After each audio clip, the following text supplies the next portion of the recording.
Hello and welcome to a new video. Today I'm going to be doing my one-take wrap-up for July. If you have not watched one of my one-take wrap-ups before, the idea is that I wrap up everything that I read in the month without editing the video because I hate editing videos. Today I probably will make some mistakes that I would like to edit out because my mouth is half numb, but we're just gonna run with it anyway. Let's get into what I read in July because one, my camera battery is dying, and two, I actually read a lot of books in July. I'm kind of proud. First off, I read the 5th book in the Cupcake Bakery mystery series, which I talked a lot about in my last wrap-up. This was Going Ganache. For these books, I won't tell you the specifics since it's a series, but the general concept of the series is we've got our main character, Mel, her best friends, Angie and Tate. Mel and Angie opened a cupcake bakery in Scottsdale, Arizona. I love that it takes place in Arizona. It's so cool to have a series that takes place where I grew up and where I still am. And then in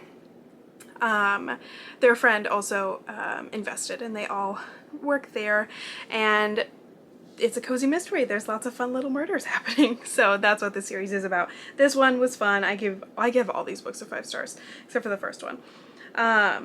Next, I read My Lady Jane by Cynthia Hand. This was one of the weirdest books I've ever read. I did not expect it, but I had so much fun. The romance was adorable, not at all what I expected. The magic system was so weird, but the book was just so laugh out loud funny. I had an incredible time. I have started watching the show, but I haven't finished it yet, but I'm excited when I have some time to sit down and watch it. But yeah, I really liked this book. I thought it was so interesting and so just offbeat. It just not at all what I expected. I don't even know if you could call this a con, but I've never heard of Lady Jane Grey before. I know nothing about English royal history, so it was a little hard to follow in that respect, but also in this particular book it didn't really matter because the editing of history was very far-fetched, so it was still fun. Next, maybe this video will go actually kind of fast because I'm not going to tell you everything about the Cupcake Bakery mystery books, and that's basically all I read. I read Sugar and Iced, Dark Chocolate Demise, and Vanilla Bean, so numbers 6, 7, and 8 in that series by Jen McKinley. Loved them all. Like I said, it's a series, so I don't want to spoil each one as we go, but they were all great. Next, I read Do You Want to Start a Scandal by Tessa Dare. I did really enjoy this one. It was not an all-time favorite when it comes to Tessa Dare books. The chemistry was really great, and the characters were really funny together, and I had a lot of fun reading them, and the spy mystery aspect of the story was really good. It just the writing of the story was actually pretty slow, which was surprising to me for a Tessa Dare book. She usually writes so fast-paced, and they're just devouring her books is such an easy thing to do. That's why I always recommend her as a first author if you're starting historical romance. But yeah, the story was just a little bit slow for this one. The plot was a little bit slow, and the whole conflict at the end, I was just okay, could you guys just stop being so annoying? But yeah, I did still like it. It's just not my favorite Tessa Dare. Next, I was on vacation, so I read 3.5 books during that, but the 3 books I read on the beach were Part of Your World by Abby Jimenez. I adored this book. It was just so good. I loved the small town. It was a character in itself, but then also all the people that lived there and the way all the people that lived there came together and as a community, and just everything about it. And the house that he lived in, I can't even remember his name anymore, but it was also so funny. Abby Jimenez is a comedian. These were laugh out loud funny moments. It was so good. And then the romance itself was adorable. I really loved it. It's about a woman who is a doctor. She's an ER doc, but her whole family is surgeons, so she's kind of the black sheep of the family, and everyone in her family has always worked at this hospital, and then until now her brother decided to leave, and now she doesn't really know what to do because now all that legacy falls onto her. She's breaking up with her long-term boyfriend because he cheated on her, and it's just a whole mess, and so she escapes well, she doesn't purposely escape, but she escapes to this town because she drives her car into a ditch and he tows her out, and that's how they meet. But it was just so much fun. I really, really liked the characters. I loved their chemistry. I definitely will be reading more books by her. Hello. I called this a one-take wrap-up, but I guess today it's a two-take wrap-up because my camera died. So, sorry about that. Let's get back into it because I was almost done. I'm not sure when to cut off, but I'm going to talk about lessons in chemistry next. I read this not really knowing what to expect. I didn't know if I would like it.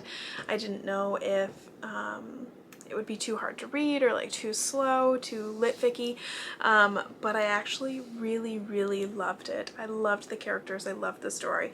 Don't get me wrong, it was sad and like hard to read at times, but the story itself was incredible. It was beautiful. I loved the characters, and I loved the message of the book, and I'm really, really glad that I bought it and read it. It was kind of a cover buy, actually. I didn't even know, like I never knew if I was gonna like it or not, but it was really, really good, and I hope to watch the show sometime soon. But yeah, I actually ended up giving it a 5 out of 5 stars, and I loved the point of view of the dog and like how the dog was such a big character in the story. It was actually like just the cutest thing in the world. So next I read Drunk on Love by Jasmine Guillory. This actually was not my favorite Jasmine book, which surprises me because I love every book I've read by her. Well, I guess Royal Holiday I didn't love as much, but every other book like I have adored, and this one I did really like, but I didn't love it. It was just a little bit of a letdown in the conflict of the story. I was like, what are we fighting about? It just didn't really make any sense. It didn't really make a believable story of like why they were even arguing or what the problem even was. It was a beautiful setting. I loved the Northern California like wine country and like all of that was beautiful. I loved the characters, but for them to like fight in the third act breakup to be over like him taking a job interview, and I was like, first of all, y'all have known each other for like 4 weeks maybe. This is way too much for that amount of time. And then like you can't, the way I look at it, you cannot blame him. You cannot, even though he has said how much he hated that job, you can't blame him for wanting to go back if he was gonna make that much more money. You can't blame him for prioritizing money when it's not like he was breaking up with her to do that. He was like, I think I'm gonna see what they say, blah blah blah, and like for the whole third act breakup to be based around an argument like that, I just thought was dumb. I thought that wasn't very well written, but the rest of the book I really liked, and I did like the characters, so I gave it a 4 stars. Next I read another cupcake mystery. That was Caramel Crush. This one was fun. I will do a little bit of a spoiler for this one. It had one of the cutest book proposals I've ever seen. I loved it. Can't wait to see where it goes in the next one. And then lastly, I just finished this book today. I read Stardust by Emma Barry and Genevieve Turner. I really, really enjoyed this one. I thought it was so fun. It's definitely a short read. I wish it had been longer actually, so we had more time for the characters to really develop, but I still really loved them. I loved the setting. I have been searching and searching, and I have probably said it in a video before, for a 1950s or even 1960s romance, but like that kind of like very specific genre of historical romance I can't find anywhere, and this is the first book I've ever found like historical romance that takes place in the 1960s, and so for that fact alone I already love it. But then I actually did really enjoy it. It takes place in Texas near the NASA, one of the NASA headquarters. At least I think it's NASA. I guess they never, well, who else would be flying to space?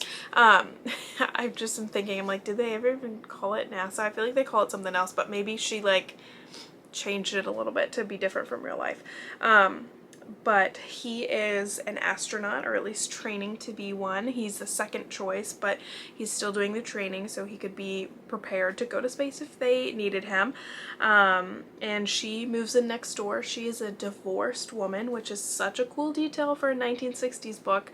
And she starts to have feelings for him, and him her, and it's just so much fun, and I really enjoyed it, and I will for sure be continuing this series because, like I said, I have been looking for a 1960s romance series, or just like romance book, for so long. I'm so excited I finally found one. So I hope you enjoyed my one take wrap up, even with my annoying camera dying in the middle of it. I will say I love this camera so much, but the battery life is just like not there. I need to buy some extra batteries. It's on my to-do list. So anyway, I hope you enjoyed. Like, share, subscribe, all that fun stuff, and I'll talk to you guys next time.